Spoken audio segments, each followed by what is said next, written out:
이 갈라디아서 그 1장 6절 7절 말씀인데 요즘 뭐 이렇게 키아즘 성경이 굉장히 바람처럼 불처럼 바람처럼 이렇게 전국을 막 그냥 옮겨 다니고 해외까지 옮겨 다니고 그런 현상이 벌어지는데 너무 좋은 것 같아요. 어쨌든 그 키아즘 성경을 통해서 이제는 정말 뭐 우리가 연구하고 설교 준비하고 해서 그래서 설교를 하는 것이 아니라 그것 자체를 통해서 그것 자체만 가지고도 주님이 어떻게 말씀하시는지 또 성경 자체를 말할 수 있는 그런 이제 축복된 시간을 우리에게 허락해 주셨어요. 성경을 이제 누구를 통해서 먹는 것이 아니라 이제는 자기가 주님 앞에 직접 개인적으로도 이제 얻어먹을 이렇게 은혜를 받아 먹을 수 있는 그런 어떤 엄청난 시간들인 것 같아요. 오늘도 그 말씀을 좀 나눌 텐데, 그리스의 은혜로 너희를 부르신 이를. 우리는 은혜로 부름받았죠.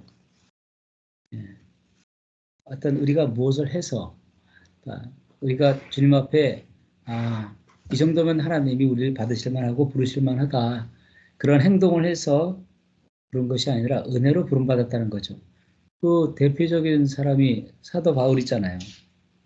사도 바울은 그 부르심 받을 때 이미 창세전에 어머니 태로부터 그런 주님이 택하시고 주님이 불러주셨지만 그 부르심을 그가 딱 그런 깨닫고 알게 되었을 때 그때가 다메섹 도상이잖아요.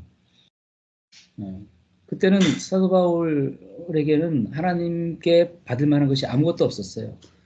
반역하고 배역하고 교회를 핍박하고 예수를 박해하는 그런 자였죠. 그러니까 은혜로 부름받았다라는 가장 대표적인 인물이 사도 바울인 거죠. 그러면 가장 은혜로 부름받았다. 이것은 정말 엄청난 말이에요. 가장 좋은 말이죠. 사도 바울만큼 그 은혜를 독특하게 드러낸 사람이 참 드물어요. 그런데 사실 우리도 똑같잖아요. 우리도 은혜로 부름받았잖아요. 그렇죠? 사도 바울 서신에서도 보면은 그 은혜라는 말이 아주 독특하게 많이 표현되고 오늘도 그리스의 은혜라는 그 글자가 굉장히 크네요. 그게 빨간색으로 그리스의 은혜 가지고 특별히 큰데 우리가 인간의 편에서 아무것도 한 것이 없고 오히려 하나님을 대적하던 그때 그러니까 대적하면 할수록 은혜가 큰 거예요. 대적을 많이 하면 할수록 은혜가 큰 거라고 하죠. 죄가 더한 곳에 은혜가 더하다라는 말도 있잖아요. 그러니까 사도 바울 하면 은혜의 어떤 대표적인 인물 같은 그런 존재죠. 근데 가장 은혜할 때 가장 생각나는 그 인물은 사도 바울 이전에 우리 예수님이 아닐까 생각돼요. 예수님도 은혜로 사셨잖아요. 은혜로 사셨고 그분이 정말 무능하고 무지한 자로서 정말 하나님이 은혜가 아니면은 결코 한순간도 살아갈 수 없는 그런 분이 바로 예수님이셨어요. 자, 여기 보면 그리스도의 은혜가 있는데 그리스도 은혜입니다. 그리스도 은혜. 그리스도 은혜. 그리스도의 은혜라고 이제 말은 표현했는데 그리스도 은혜예요. 그리고 그 7절에 보면 그리스도의 복음이 있죠. 그것도 그리스도 복음이에요. 그리스도 은혜, 그리스도 복음. 같은 말이겠죠? 그래서 은혜라는 말이 카리스라는 그 뜻인데 값없이 주시는 것, 선물, 호의. 흔히 우리가 표현할 때 받을 자격이 전혀 없는 자에게 거저 주시는 하나님의 선물. 이게 은혜입니다. 그러면 자, 이 갈라디아서에서 은혜의 반대말은 뭘까요? 행위겠죠, 행위. 율법.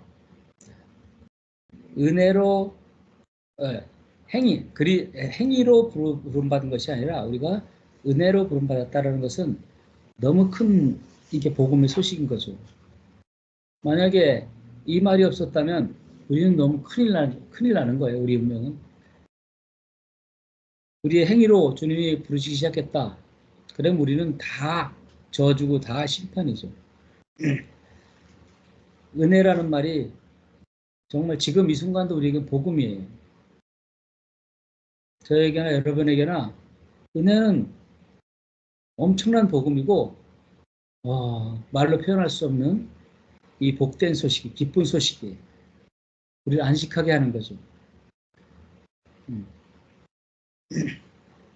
그러니까 매 순간 숨쉬는 순간 지금 뭐 살아있는 그 자체도 은혜죠.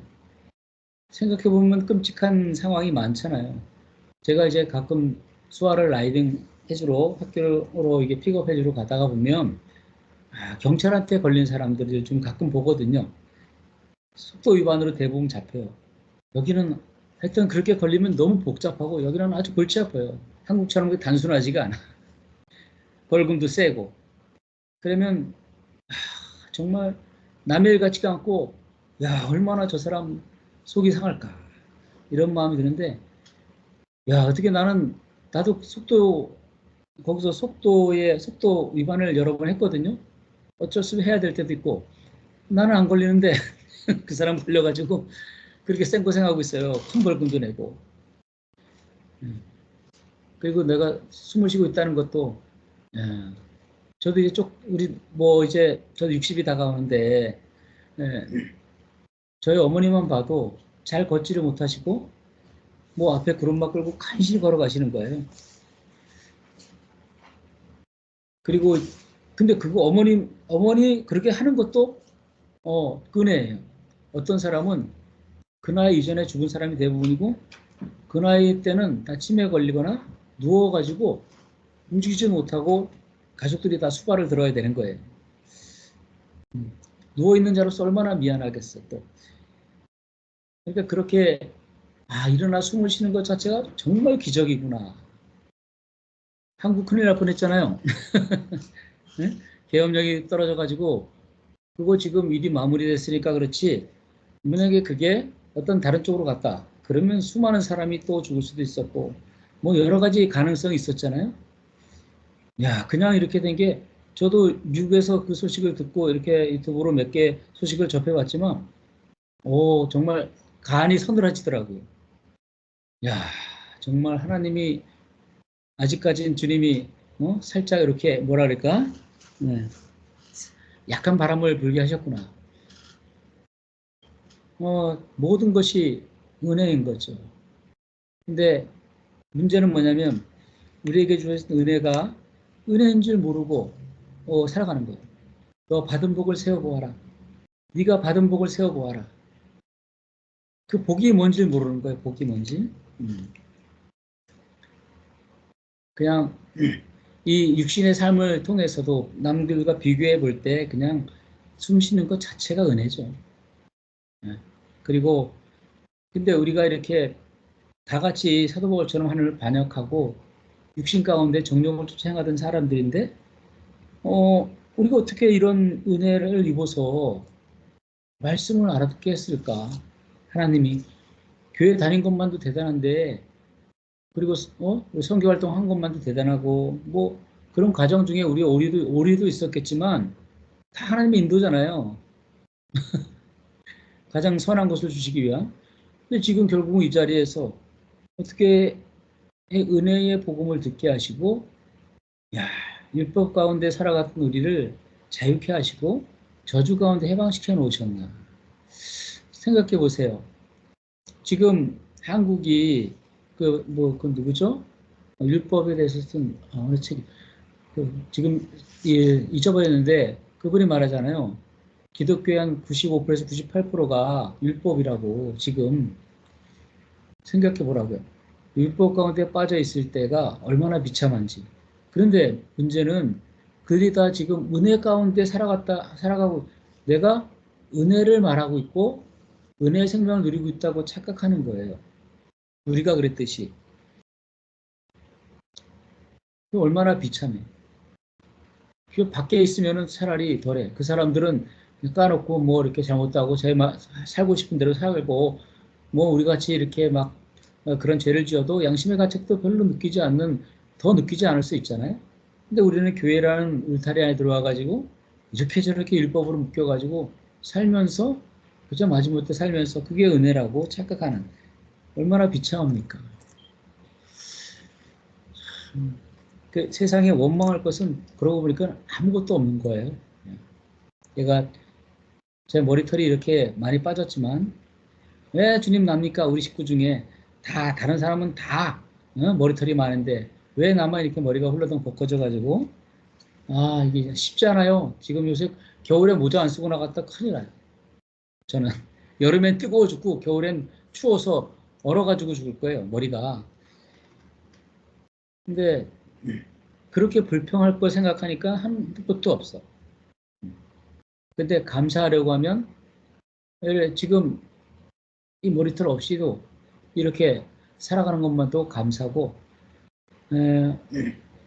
이렇게 다리가 내가 좀 불편하지만 다리를 못 쓰고 지금 누군가가 이렇게 수발을 들어야 되는 그런 사람들 그거 비해서 너무나 감사한 거죠.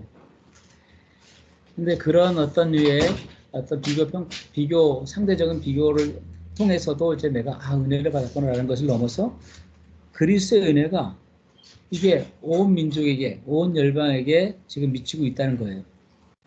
지금 우리는 뭘로 살아가냐? 은혜로 살아가는 거예요. 근데 이 은혜 아래에 살아간다는 것이 뭔지 모르기 때문에 대부분 율법 아래 살아가는 거죠. 정죄받고 정죄하면서 그리고 자기의 힘으로 살아가는 거죠. 기독교인이 돼서도 자기 힘으로 살아가는 거고. 그러니까 사람이 시작하는 게 그게 율법이잖아요. 인간 행위. 하나님으로부터 시작된 게 은혜고 하나님이 우리에게 오시는 게 은혜고 우리가 하나님께 가려고 애쓰는 게 그게 율법이잖아요.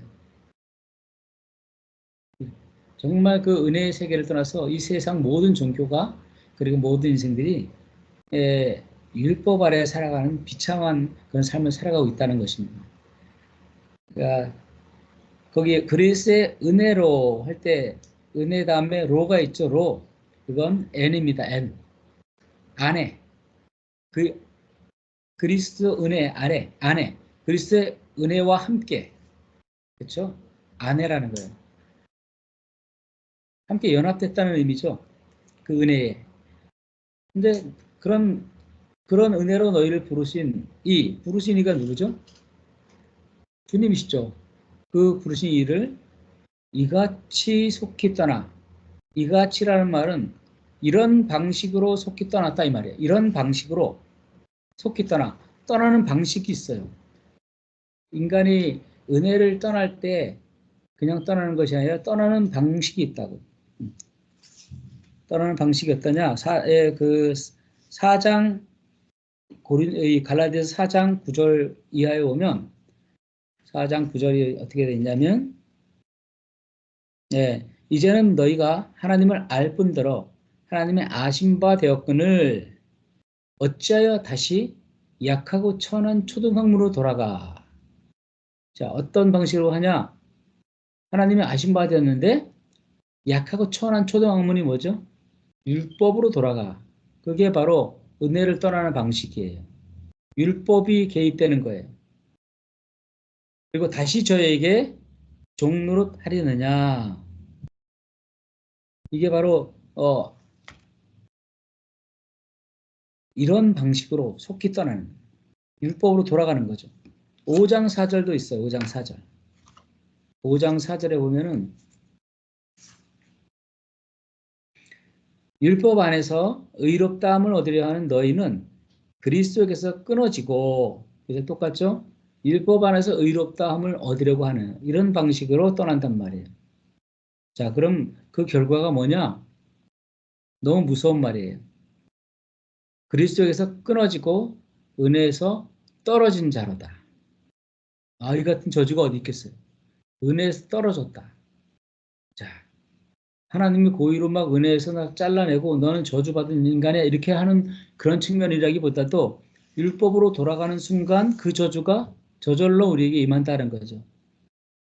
그리스도의 그 풍성한 열매를 맛을 못 본다는 얘기예요. 그 연합의 영광을 맛을 못 본다는 얘기죠. 율법의 종로로 타면서 행위로 돌아간다는 얘기예요. 행위로 돌아간다는 얘기는 뭘까요?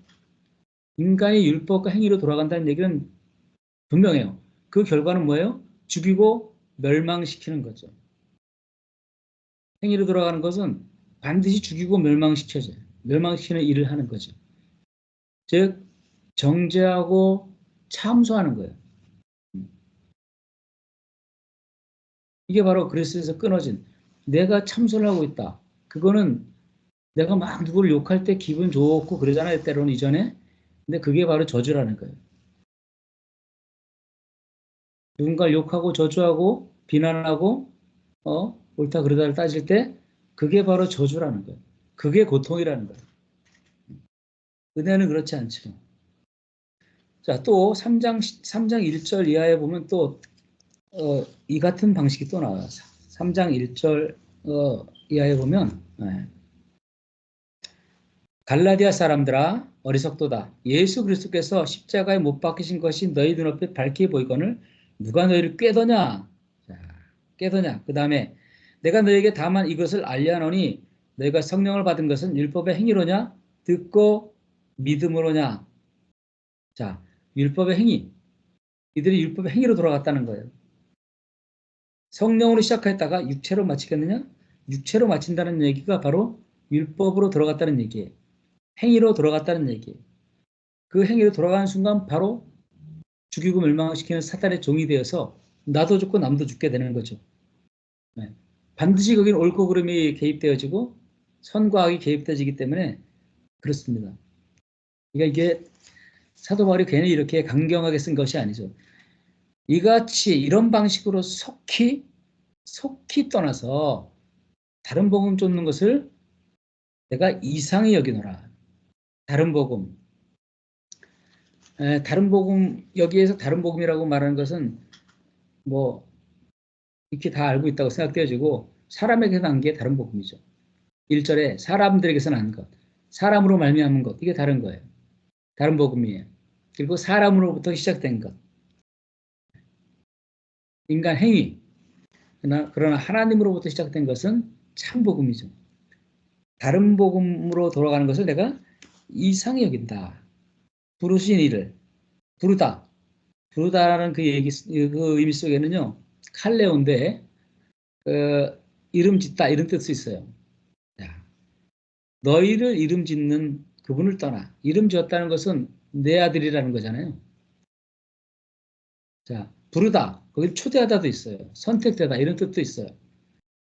그러니까 단순한 말이 아닌 거예요. 하나님 부를 때는 그냥 부른 게 아니고 이름을 지어서 초대하고 선택해서 부른 거예요. 그렇게 부르신 이를 그 부르심의 그 대가가 뭐죠? 창세전에 하나님이 택하여 놓으시고 부르신 그 부르심을 효과 있게 하기 위해서 그리스도의 은혜가 필요한 거잖아요. 그 다른 복음은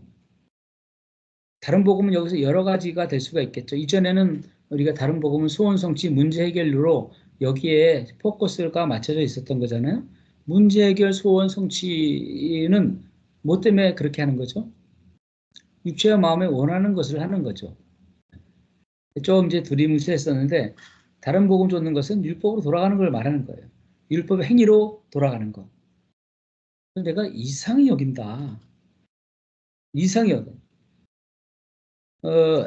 복음이란 말 속에는요, 예, 신탁하다, 약속하다 이런 말이 있거든요. 그러니까 언약이에요, 언약.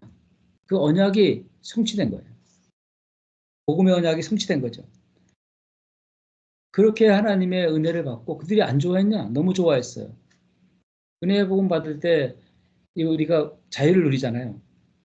이제는 야 정말 율법에서 해방되어 이제 뭐 우리가 그동안 율법적으로 해왔던 뭐 기도, 성경 연구, 뭐 전도 이런 것들을 이제는 안 해도 되고 와, 내 안에 이제 성령이 계시니까 주님이 살아가시는, 더 이상 내가 힘쓸 것이 없는 이 어마어마한 자유의 복음을 받았는데, 그런데 곧 어떻게 그런 복음을 받고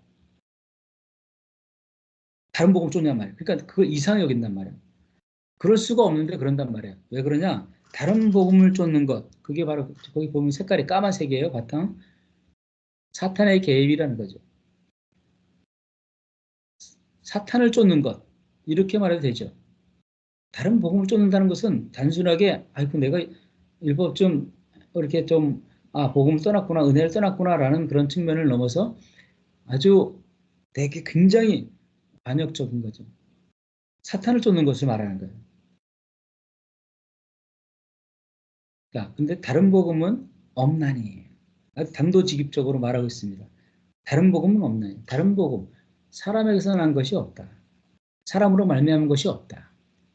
행위로 의롭게 될 수가 없다. 행위로 하나님 앞에 나갈 수가 없다. 인간에게서 시작된 것은 아무것도 없다. 하나님이 다 하신다. 이거죠. 그게 다만 다른 복음이라는 그 말을 다른 성경에서 좀 찾아보면 거기에 그 옆에 보면은 관주에 고린도후서 11장 4절 있는데 그거 한번 찾아보실래요? 고린도후서 11장 4절.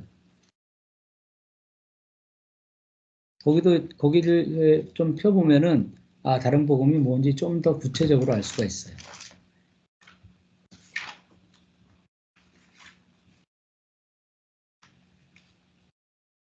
자, 근데 그거 보면은 다만 7절 다른 복음은 없나니 그리고 다만 어떤 사람들이 너희를 요란케 하여. 자,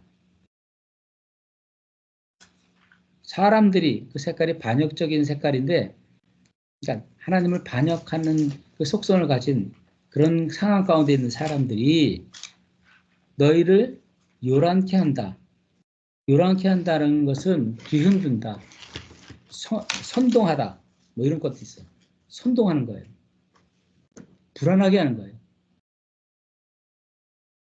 이제 분명해지죠. 다른 복음을 쫓게 해서 어떻게 하냐면은 그 다른 복음으로 이렇게 돌아서는 순간 이게 선동되는 건데 뒤흔드는 거예요. 전 존재를. 불안하게 하는 거예요. 우리가 언제 불안하죠? 은혜 가운데 하나님이 다 하십니다.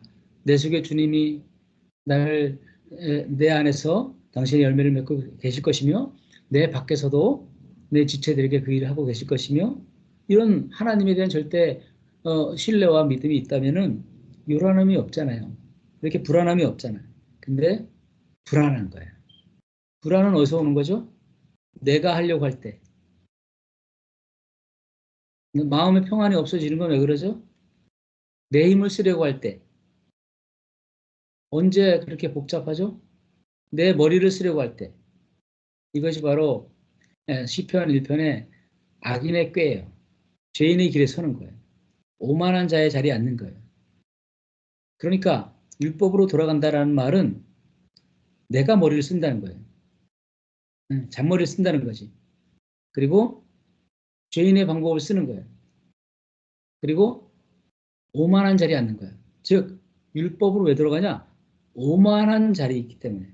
그러니까 높아지는 자리이기 때문에 그래요. 단순한 얘기가 아니라 율법으로 돌아간다는 얘기는 단순히 정죄받고 이런 차원을 또 넘어서서 내가 높은 자리에 올라갈 수 있으니까.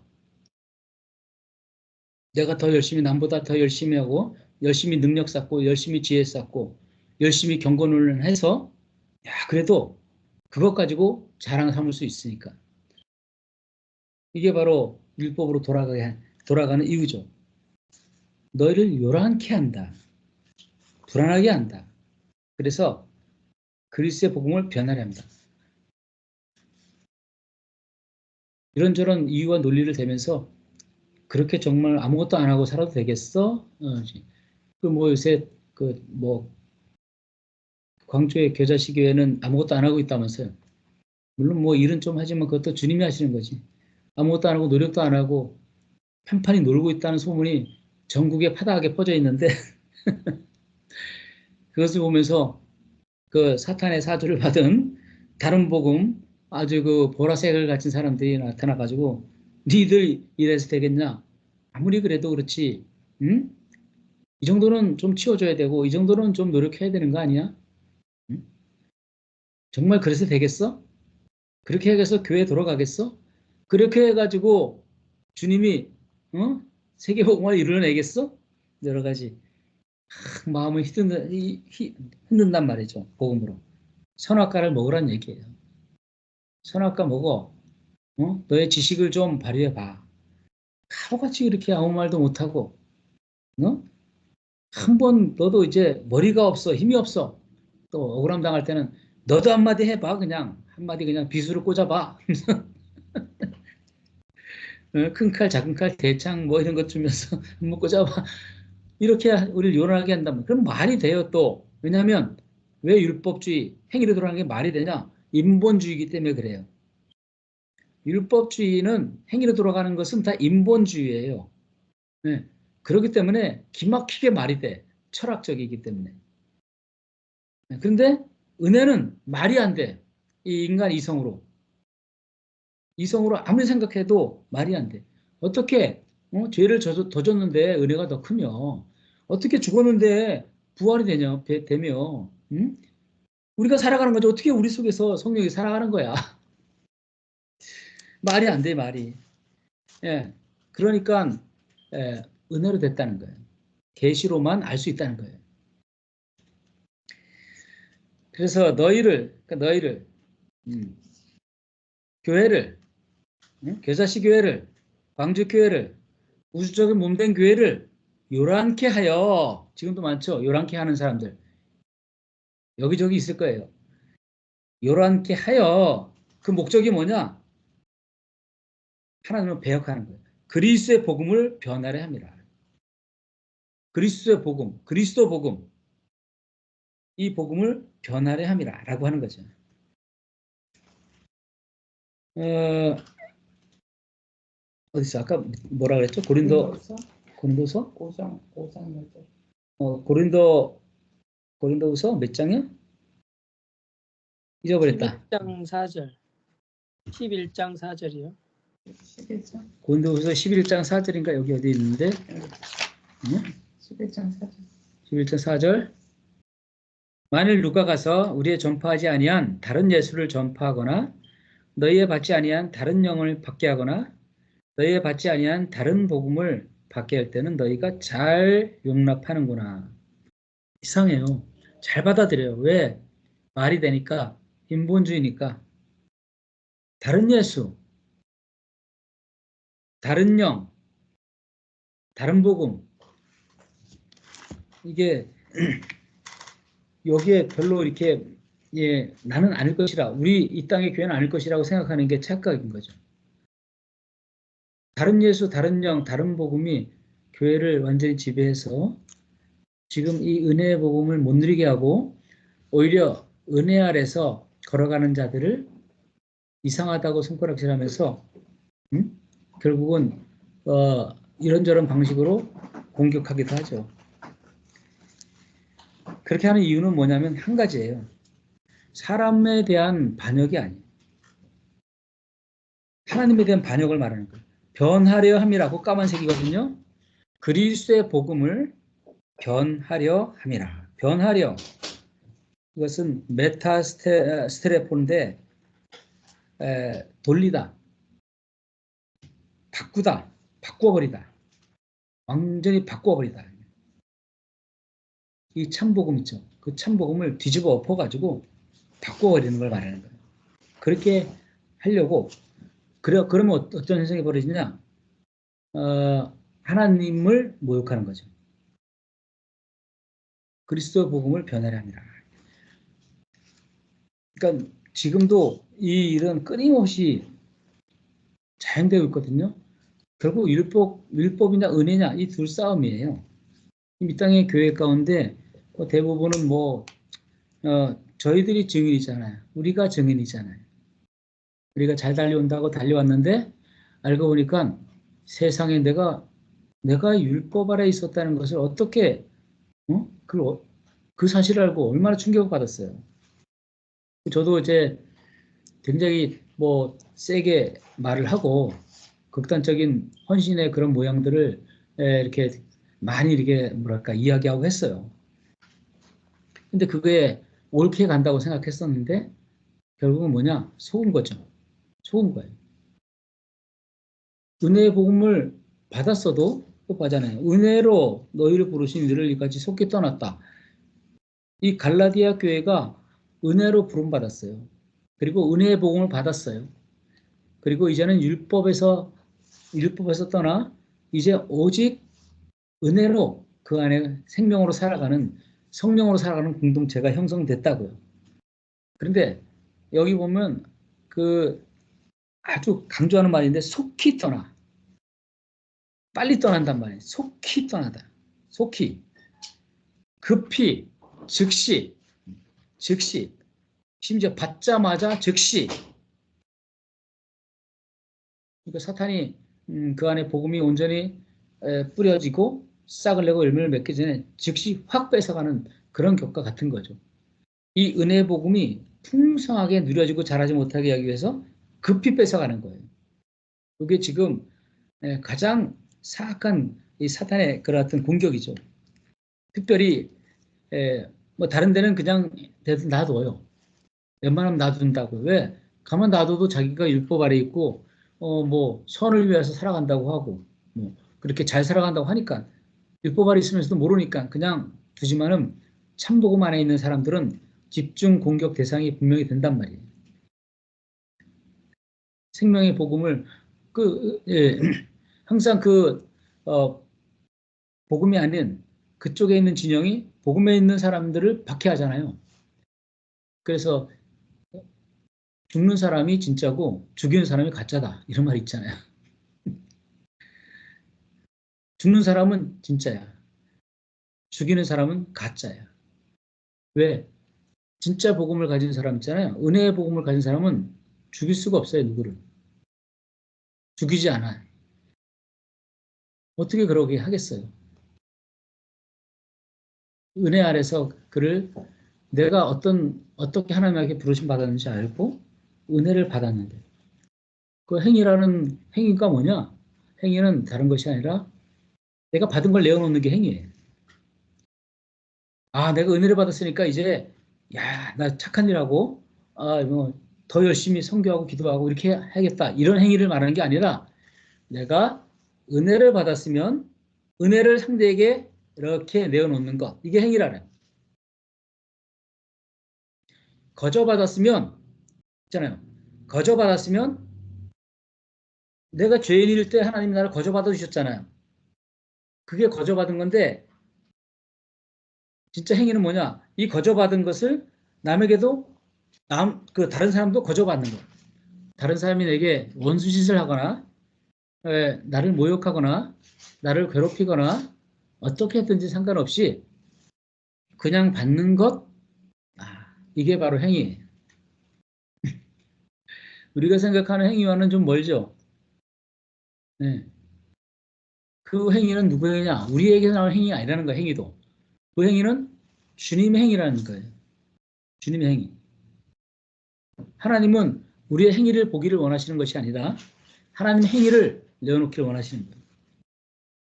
하나님이 우리를 어떻게 받으셨고 죄인 되었을 때 약할 때 원수 되었을 때 주님이 우리를 받으셨단 말이에요. 그냥 은혜로 받으신 거죠. 그럼 우리도 남에게 내놓는 게 은혜예요. 그분이 우리를 어떻게 봅니까? 사도 바울 그런 정말 악에 차가지고 교회를 박해하고 그냥 그 교회를 몰살시키기 위해서 다메섹으로 가고 있는 그 중에 그때에 딱 그를 불러가지고 어떻게 했죠?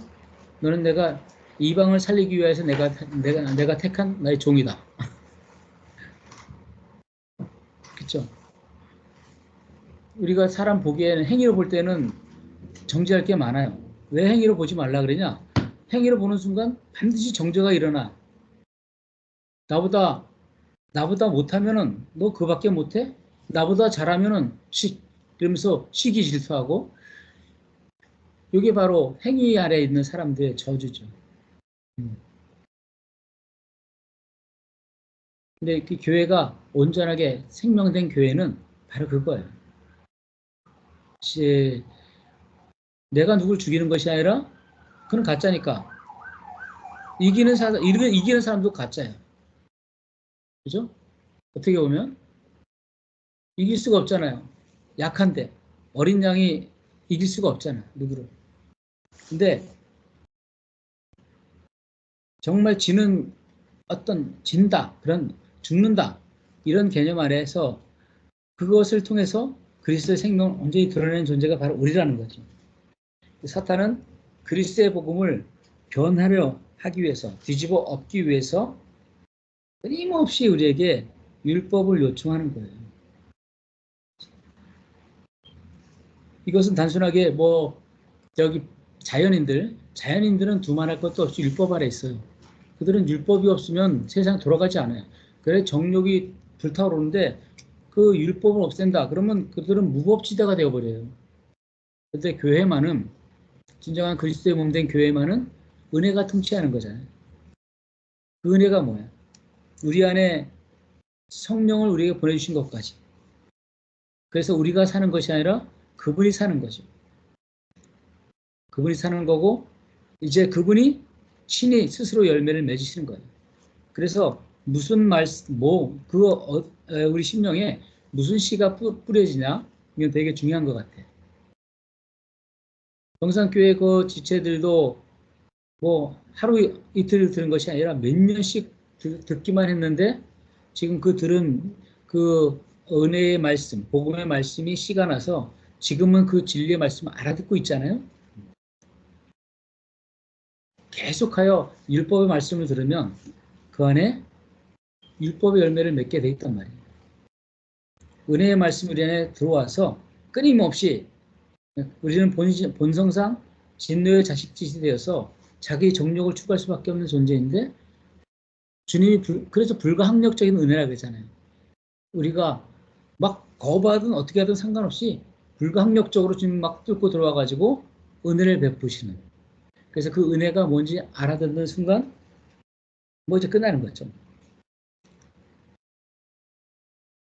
제가 이제 저는 가장 충격적으로 생각나는 것이 인생 가운데 몇 번 간증을 했지만은 제가 2000년대에 복음을 만났을 때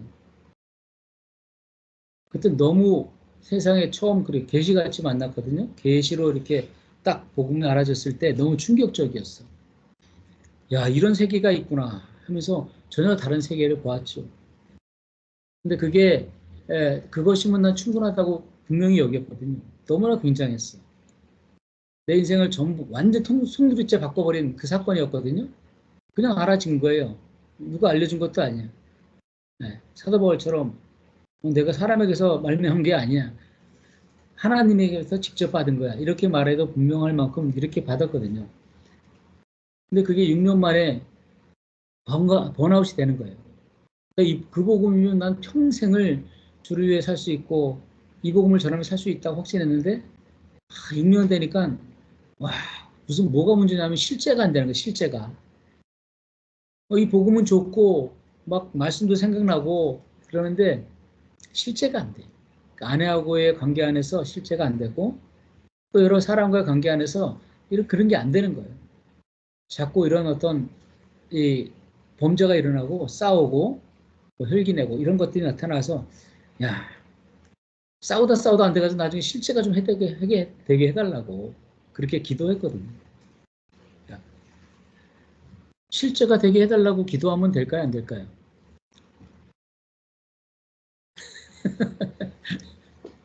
우리가 잘 실제가 안 되잖아요. 실제가 되게 해달라고 기도하면 끝까지 실제가 안 된다. 이미 실제가 된 것을 알아야 된대. 우리가 실제가 된 것을 알면 누리는 거죠. 근데 그렇게 실제가 되게 해달라고 기도했는데 그때 바로 이제 소개받은 게 복음학교거든요.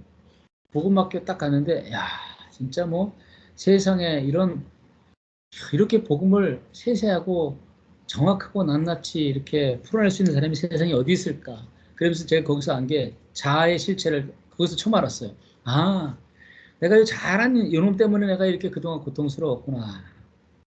그걸 아주 뼈저리게 알았죠. 그리고 아버지의 사랑이 얼마큼 어느 정도인지 거기서 아버지의 사랑이라는 걸 제가 알았어요. 그리고 이제 제가 난 이제 복음과 기도밖에 없어. 거기서 외치는 게 그거잖아요. 난 그거밖에 없으니까 막 그것을 위해서 내가 막 달려가는 것. 이거면은 그게 전부라고 여겼거든. 복음과 기도가 전부야. 먼저 달려가는데 그렇게 가다 보니까는 그 가장 그렇게 사는 곳이 바로 그 순회 선교단 같더라고. 그 단체 같더라고.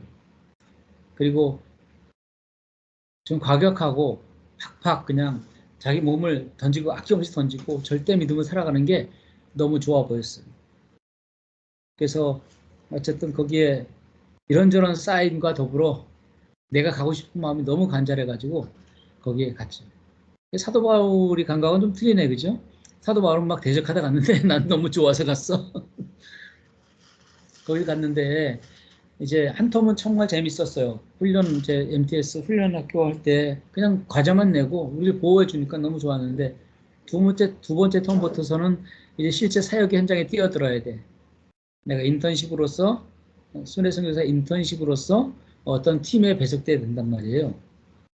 그 팀에 배속돼야 되는데 팀에 배속됐어요. 훈련학교 거기가 어디냐면 그 순회선 교사 훈련학교요. 훈련학교예요. 거기에 제가 배속됐어요. 처음부터 훈련팀에 배속된 거지.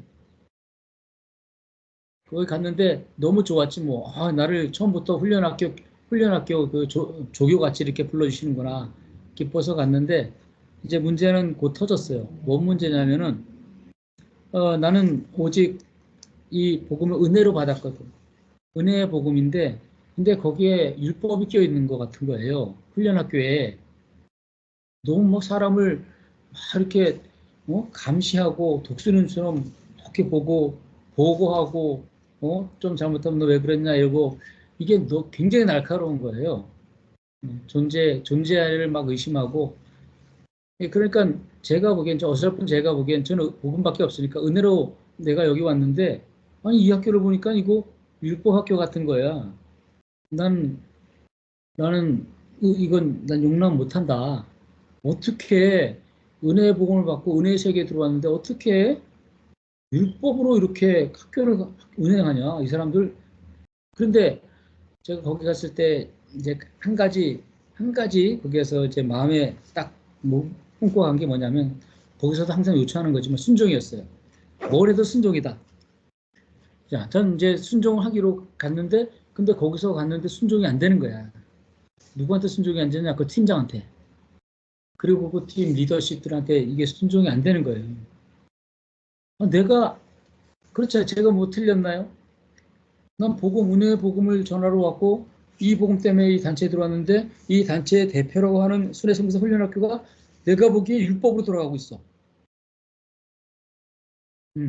그리고 좀 이렇게 모자란 것이 있으면 불러다가 차근차근 날카롭게 이렇게 점검하면서 결국은 이제 다시 그것을 믿음으로 고쳐라. 이런 방식으로 이제 하는 거예요. 너무 율법이잖아요. 근데 이제 내가 보기에 그렇게 율법같이 보여가지고 너무 불편한 거야. 불편한데 거기선 순종밖에 없기 때문에 순종 흉내를 또 내는 거네 내가. 그 불편한 길을 안 나타내려고 하는데 근데 나중에 어떻게 되는지 아세요? 그게 나타날 수밖에 없어. 기도 시간에 가는데 기도 시간 되면 이제 그 지체가 있어요. 그 지체가 그렇게 율법적이야? 그때 제가 보기에 그 지체는 그렇게 말해요. 자기는 나를 섬기고 우리 가족을 섬기기 위해서 그렇게 한다. 이렇게 말하는 거예요. 뭘 섬기긴 뭘 섬겨. 차라리 섬기지 말라. 막 이렇게 말하기도 하고 그렇게 했거든요. 이제 갓 들어간 사람이. 근데 어쨌든 그렇게 충돌이 되면서 순종이 안 되는 거야. 그 팀장한테. 그리고 저는 그때 또 순회선 교사들은 매일 묵상을 하기 때문에 묵상을 제가 매일 했어요. 묵상할 때마다 뭘 했겠어요. 그 본문 말씀을 존중해서 하는 것이 아니라 그 문제야. 그 갈등 문제. 그러면서 오늘은 내가 정말 순종한다. 오늘은 내가 정말 사랑한다. 이 결정, 이게 막 묵상할 땐 이게 막 되는 것 같아요. 그래서 그렇게 딱 결단하고 일어나서 딱 오늘 사랑하리라 하고 가서 기도의 자리에 앉으면 그 인도하는 그 팀장이 말만 꺼내자마자 그 말만 들어도 속에서 막 우라통이 터지는 거예요. 똑같은 패턴의 말을 또 하고 또 하고 또 하니까 속에서 불이 나가지고 견딜 수가 없겠더라고요. 그래가지고 제가 어떻게 했냐면은 기도를 안 해버렸어. 기도를 같이 기도합시다 하는데 기도도 안 하고요. 그리고 이제 또 나누라 그래. 저보고 나누라면 없습니다. 그리고 넘어가고 화가 나니까 이게 나누라고도 안 나눠. 그리고 그게 아주 분위기를 싸하게 만드는 거예요. 그 공동체를. 그러기를 제가 얼마나 했냐. 두통을 했어요. 1년 동안. 제 속이 썩을 대로 썩은 거죠. 나중에는 하다 제가 아무리 제가 이 율법이라도 율법하는 사람들도 내가 사랑해야 되잖아. 근데 사랑이 안 되고 자꾸 정죄가 되는 거예요. 다른 주제라면 몰라도 이게 복음의 문제이기 때문에 다른 건 내가 양보해도 복음의 문제에 딱 걸리니까 내가 양보를 못 하겠는 거예요. 내가 선인 거예요. 우리가 문제가 선이 문제잖아요. 선 때문에 세상이 이 지경이 된 거잖아요. 내 선함 때문에 저 그때 선했거든요. 하나님 앞에 이 부끄러움 없는 선이라고 여겼거든요. 왜냐하면 내가 이 복음이 은혜의 복음이라는 거죠. 그때 생각하기에 이렇게 막 이렇게 딱 통제하고 하라 마라 이렇게 하고 이런 것이 아니고 그때 날카롭지 않은데도 그게 그렇게 보인 거예요. 매일매일 그렇게 가면서 내 안에 고통이 점점 심해지는 거죠. 왜? 사랑이 안 되니까. 순종이 안 되니까. 마음으로 순종이 안 되니까. 매일 마음으로 저주가 됐거든요. 저 인간 저거 또 저짓 하네. 또 저런 말 하네. 아유, 재수없어. 막 속에서 순회 선교사가 정말 그 텀 지나고 다음 텀 또 제가 순회 선교사 훈련학교 또 그 간사로 또 거기 주님이 거기 딱 놓아가지고 또 하는데 야 그때 심지어 어떤 일을 했냐면 제가 하도 이 훈련학교가 너무 독수리는 것 같이 그 훈련생들을 꼼짝 못하는 거예요. 막 그냥 감시받는 느낌이다. 막 이런 그런 어떤 말을 하고 그래도 그런 말도 잘 못하죠. 제가 거기서 어떻게 했겠어요? 제가 간사인데 어떤 소그룹 간사인데 소그룹을 모아놓고 이렇게 얘기했어요. 야 힘들지? 야 다 그럴 수 있어. 우리 힘내고 다 참아내자. 이렇게 했어요. 좋은 말 같지만 제가 여기서 파당을 만든 거잖아요. 그리고 훈련학교를 적대하게 만든 거예요. 야 이렇게까지 되더라고. 이렇게. 그때 당시엔 그 상태를 제가 해석이 안 됐어요. 나중에 보니까 그래. 파당을 짓고 그렇게 하면서 제가 그때 훈련학교 때 제가 인기가 제일 많았어요. 훈련학교 학생들이 저를 그렇게 좋아했어요. 다른 그 간사들은 정말 이를 가라. 보기만 하면 그냥 독수리로 감시하고 막 실제가 됐냐 안 됐냐 막 하니까 그래서 저는 좋은 말을 하는 거죠. 네, 참아, 괜찮아. 우리가 좀 참아 사랑해야지 그래도 좀 시간은 좀 지나간다. 이렇게 위로를 해주면서 은근슬쩍 나도 의도하지 않았는데 그게 사단이 한 거죠. 이렇게 뭉쳐가지고 그 학교를 딱 분리시키고 있었던 거죠. 그렇게 하던 중에서도 내 안에는 이제 이게 안 되니까 사랑이 안 되고 고통이니까 그런 과정을 거의 1년을 겪으면서 어떤 현상이 벌어지냐면요. 어느 날은 예, 딱 이제 훈련생들이 다 모였어요. 그래가지고 이제 제가 거기서 이제 함께 이렇게 인도자가 돼서 어떻게 한 달 동안 지냈는지 물어보는 시간이었거든요. 물어보는 시간이었는데 그때 어떤 현상이었었냐면은 저도 이제 얘기를 해야 되고 제가 이끌고 가야 되는데 제가 이끌고 가고 싶은 마음이 전혀 없고 의지가 다 바닥이 났어. 부르심도 의미가 없고 아무짝에도 의욕이 안 생겨. 그리고 다른 사람 말을 듣고자 하는 마음도 없고 내가 하고 싶은 마음. 그 전까지는 제가 막 거무줄 은사 받아가지고 계속 말을 했거든요. 훈련생들에게. 근데 그때부터는 이상하게 말이 딱 막히고 아예 무기력. 아무 힘도 없어져요. 그냥 여기 부르심을 파기 아니니 뭐 부르심을 따라가는 이런 주제조차도 거론조차 할 필요도 없어요. 그냥 무기력, 공허한 상태. 그런 상태가 한 몇 주 된 것 같아요. 몇 주. 아무 의미가 없이. 이제 그것을 보면서 저는 이제 그것을 주님이 그렇게 나를 다루면서 실제가 전혀 안 된 거죠. 나는. 여전히 선이 있었으니까 율법이잖아요. 사실은 은혜 아래 있다면서도. 그런 과정을 한 2, 3주 계속 그 흑암 가운데 있는 삶을 내가 살아가면서 그렇게 있는데 어느 날 갑자기 있잖아. 어떤 현상이 벌어지냐면은 야 진짜 요즘 그 뭐 체험했다, 경험했다 이런 사람들 그런 거예요. 속에서 그냥 자유가 임하는데 그 자유가 임했다는 증거가 뭐냐고 하면 내가 그토록 꼴보기 싫어했던 그 인간 있잖아요. 그가 받아지는 거예요. 받아지는 거예요. 너무 기적 같은 일이었어. 그러니까 내가 한 게 아니죠. 저는 끊임없이 저주했는데 나를 완전히 무력하게 딱 그 상태가 됐는데 그때서야 내 안에 자유가 임한 거예요.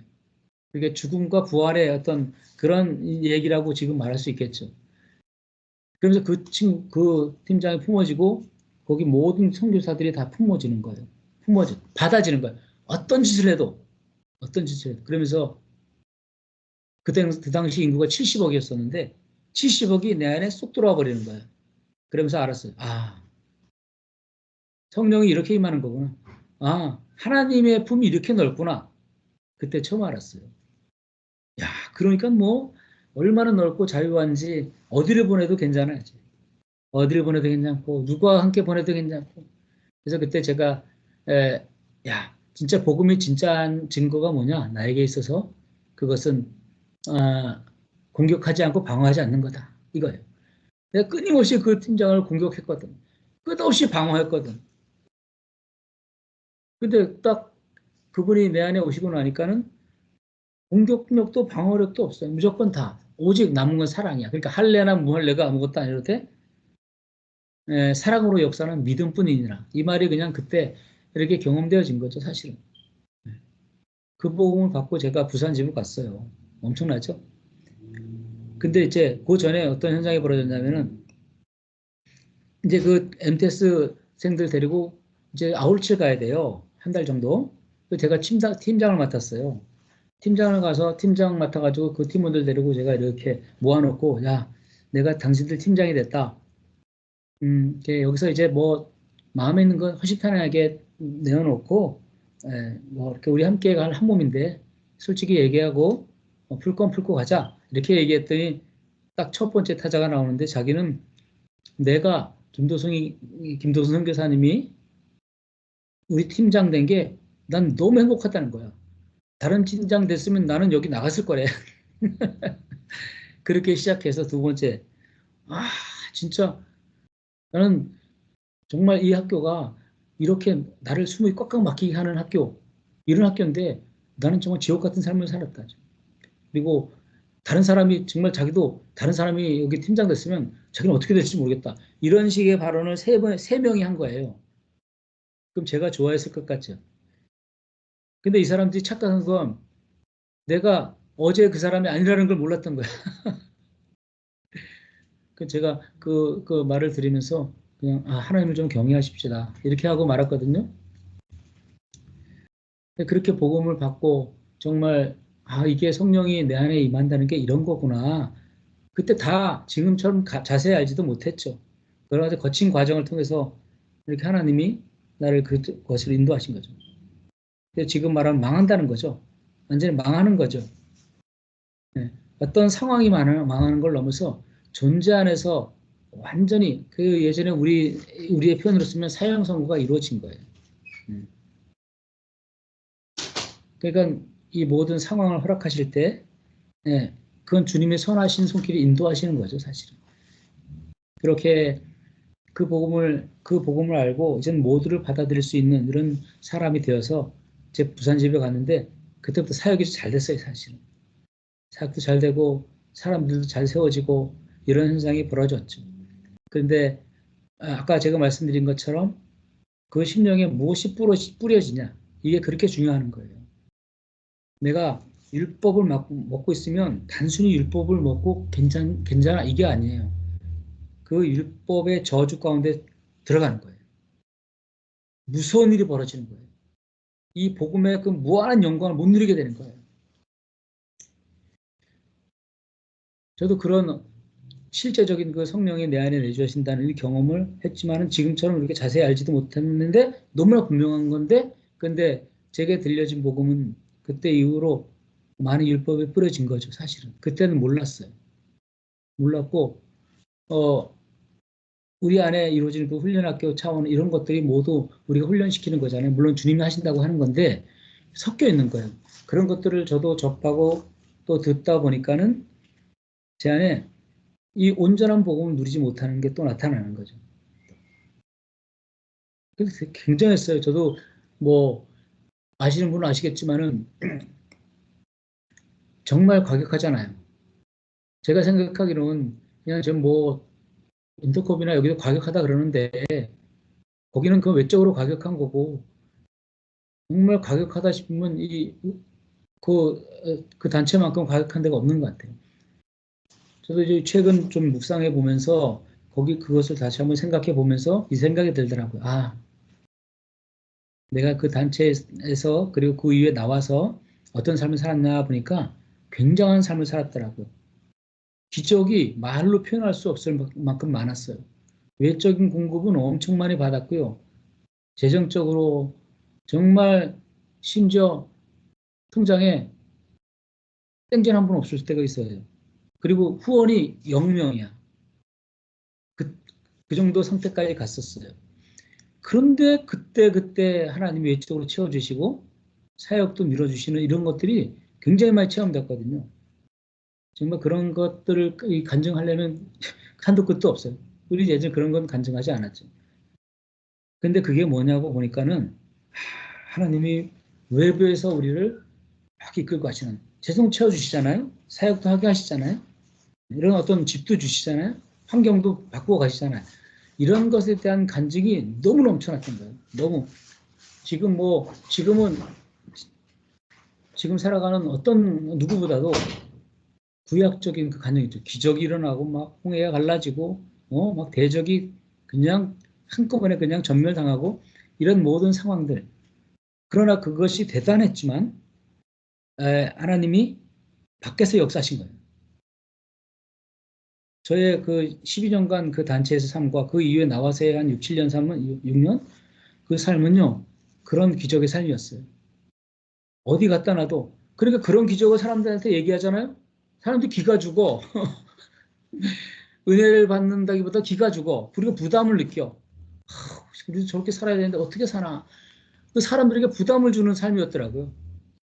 내가 그렇게 극단적인 삶을 살아가면 갈수록, 저 맹간 선교사님도 그러고, 여기 있는 분들 뭐 대부분 많이 그랬지만, 그렇게 살아가는 간증을 하면 너무 사람들이 부담을 느끼고, 대단하시네요. 어떻게 기도를 그렇게 하세요? 어떻게 그렇게 재정 영역에서 어떻게 그렇게 뛰어넘으세요? 하면서 부러워하는 것 같으면서도 이 부담이 꽉 찬 거야. 그렇게 살아야 되는데. 율법, 율법적인 어떤 밖에서 역사하시는 그 하나님의 기적만을 맛보며 살았던 그런 것이더라고요, 제가. 그러니까 최근에 제가 좀 이렇게 되돌아보면서 깨달은 거예요. 그래서 이제 제가 그 모세가 대단하잖아요. 모세 엄청나잖아요. 그러나 구약의 인물이에요.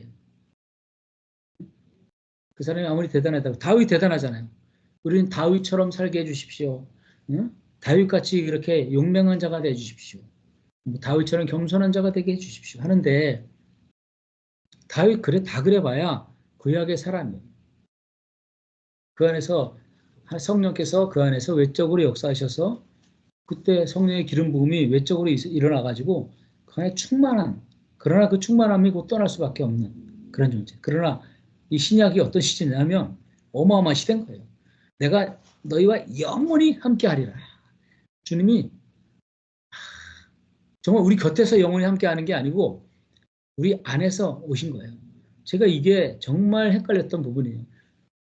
제가 그 단체에 있으면서도 순회선교단에 있으면서 가장 헷갈렸던 게 성령론이야. 영 따라 사는 삶이 뭐지? 뭐야? 영의 생각이 뭐지? 근데 이걸 누구도 설명해 주지 않는 거예요. 그래서 제 나름대로 정리하기를, 믿음으로 사는 거, 이거 영의 삶이야. 이렇게 딱 나름대로 정리하고 살았던 거죠. 근데 그 정도가 아니라, 그럼 우리는 믿음으로 살지만은 또 내가 사는 거잖아. 왜? 내 안에 그리스도가 성령이 계신 줄을 모르니까. 우리가 이제 예수도 그리스도를 믿고 새 피조물이 되었으면 어떻게 살아야 되죠? 이런 질문이 많았잖아요. 이 질문이 완전히 속임이란 말이죠. 우리가 새 피조물로 거듭났으니 어떻게 살아야 돼요? 이런 질문은 필요 없어요. 왜냐하면 성경에 답이 다 나와 있어. 내가 그리스도와 함께 십자가에 못 박혀 죽었나니 이제는 내가 사는 것이 아니요 내 안에 그리스도께서 사는 것이라. 우리가 사는 게 아니에요. 우리가 어떻게 살아요? 이런 질문은 필요 없어요. 그리스도가 사시는 거예요, 우리 안에. 이 비밀을 알지 못한 채 그저 그 어마어마한 이전에 내 그 절박한 그 밑바닥에서 성령이 내 안에 오셔서 정말 누구든 받아들이게 할 수 있는 이런 엄청난 경험을 하게 했음에도 불구하고 그 갈라디아 교인처럼 쉽게 다른 복음을 쫓는 사람으로 율법 가운데 행하는 사람으로 내가 살아왔다는 거예요. 어떤 다른 사람 얘기 아니고 제 얘기거든요. 어떤 사람들이 너를 요란케 해요. 사람들이 너를 요란케 하여 그리스도 복음을 변하려 합니다. 결국 그 뒤에는 사탄이 있는 거죠. 변하려 합니다. 까만색이라는 말이. 우리 안에 다른 것 없고 이제 우리를 그렇게 오랫동안 얽매였던 것이 뭔지 아시잖아요. 사탄이 우리에게 율법 아래 나아가게 해서 그 율법의 행함으로 주님 앞에 의롭다함을 얻으려고 하는 이런 태도로 자꾸 나가려고 하게 하는 그러면서 우리가 지금 살아가고 있는 이것이 자아인지 율법인지 은혜인지 구분이 잘 가지 못한 이런 가운데 헛갈리게 만들어서 결국은 율법으로 확 돌아서게 만드는 이 사탄의 계략이 계속적으로 이제 날라오는 이때에 다른 방도 없어요. 은혜의 복음을 듣는 것밖에 없어요. 그 은혜의 메시지 들을 때마다 우리가 힘이 나잖아요. 다시 생수가 솟아나잖아요. 내가 사는 게 아니지. 응? 저는 그 은혜, 스티븐 맥베이의 그 은혜의 비밀 책에 맨 처음에 나오는 그 예화가 참 마음에 와닿거든요. 경찰한테 걸렸는데, 뭐죠? 그냥 가세요 하는 건 이게 자비이고, 거기다 돈을 100불을 더 얹어주는 건 이게 은혜다. 이런 표현을 했잖아요. 제가 지금까지 살아온 삶을 가만히 보면은 이런 거였어요. 야, 나는 하나님의 은혜를 받은 자다. 왜냐하면 난 나 같은 죄인이 어디 있나. 난 내가 죄인임을 누구도 잘 알고 누구보다 잘 아는 사람인데 특히 또 아내에게 많은 그런 또 일을 행하고 또 나쁜 짓도 하고 또 이렇게 또 화도 내고 이런 걸 보면서 그렇게 또 무너지는 거잖아요. 무너질 때마다 너무 고통스러운 거예요. 이 무너지지 말아야 되는데 무너져 버린 거예요. 그래서 어떻게 하냐면은 이대로는 하나님 앞에 나갈 수 없어. 내가 기도하고 기도에 깨어있고 말씀을 깨어있고 깨어있는 상태로는 나가서 기분 좋은데 근데 이렇게 아내와 싸우고 이런 상태로 하나님 앞에 나갈 수가 없겠어. 이론은 알겠어요. 그래서 나가는 거야. 근데 이론은 알겠는데 마음 안에서 그게 동의가 돼. 그래서 동의를 얻을 때까지 내가 괜찮아질 때까지 기다려. 아내에게 사과를 한다든지 용서를 구한다든지 그래서 다 화해 무도가 돼가지고 야 우리 이제 믿음으로 다시 살자. 말씀 읽자. 이러면서 정리가 된 다음에 하나님 앞에 나가는 이런 식이었어요. 그런 것의 반복을 겪으면서 끊임없이 그런 식의 반복을 하는데도 하나님이 나를 받아주시는 거야. 그런데 죄는 이길 수가 없어. 받아주신 하나님, 그 은혜의 하나님, 그분을 그분을 알고 감격했던 거죠. 근데 그것은 스티븐 맥베이가 말하는 자비의 측면이에요. 지금 보니까. 은혜는 그것이 아니라 내가 능히 죄의 권세를 이기고 죄를 이겨내는 승리의 삶을 살아가는 걸 말하는 거예요. 그걸 어떻게 살아가냐? 그걸 내 속에 그리스도가 삶으로 말미암아 가능하다는 거죠. 이 비밀을 누구도 알려주지 않았고 그리고 몰랐고 지금 이때 하나님의 은혜의 복음을 들려주셔서 가지고 이제 저도 알아듣게 되고 우리 모두가 알아듣게 됐어요. 십자가에 우리가 그리스도와 함께 죽은 게 맞아요. 죽으려고 했을 필요가 없어. 우리 안에 이런저런 약점이 나타나고 툭툭 넘어져도 그때 또 죽이려고 할 필요가 없어. 그건 옛자지, 이미 죽어버린 옛자지 이렇게 여기면 되는 거죠. 그리고 나는 그리스도와 함께 부활한 거예요. 먼 훗날 주님 오실 그날 우리가 공중으로 이렇게 떠올려가지고 그래가지고 부활하는 것이 아니라 지금 부활 생명을 누리는 거예요. 지금. 엄청나죠? 그것이 바로 우리 속에 계신 성령께서 그렇게 하신단 말이에요. 영원히 떠나지 아니하시고 우리에겐 어떤 과정을 허락하실지 모르겠지만 그 모든 일이 다 선하시는 거예요. 그래서 더 이상 정죄와 저주 가운데 누구를 정죄하지도 않고 내가 정죄받지도 않아. 나를 정죄할 때가 많잖아요. 그리고 남을 정죄할 때가 많잖아요. 근데 그런 저주받은 인생은 끝이 난 거죠. 다른 복음이 없어요. 그리스도의 복음, 그리스도의 은혜의 복음, 이게 우리에게 주신 전부다. 이 생명으로 서로 바라보면서 그 안에 한 사람 한 사람 안에 있는 한 사람 한 사람 안에 있는 그리스도를 볼 때 얼마나 빛나요?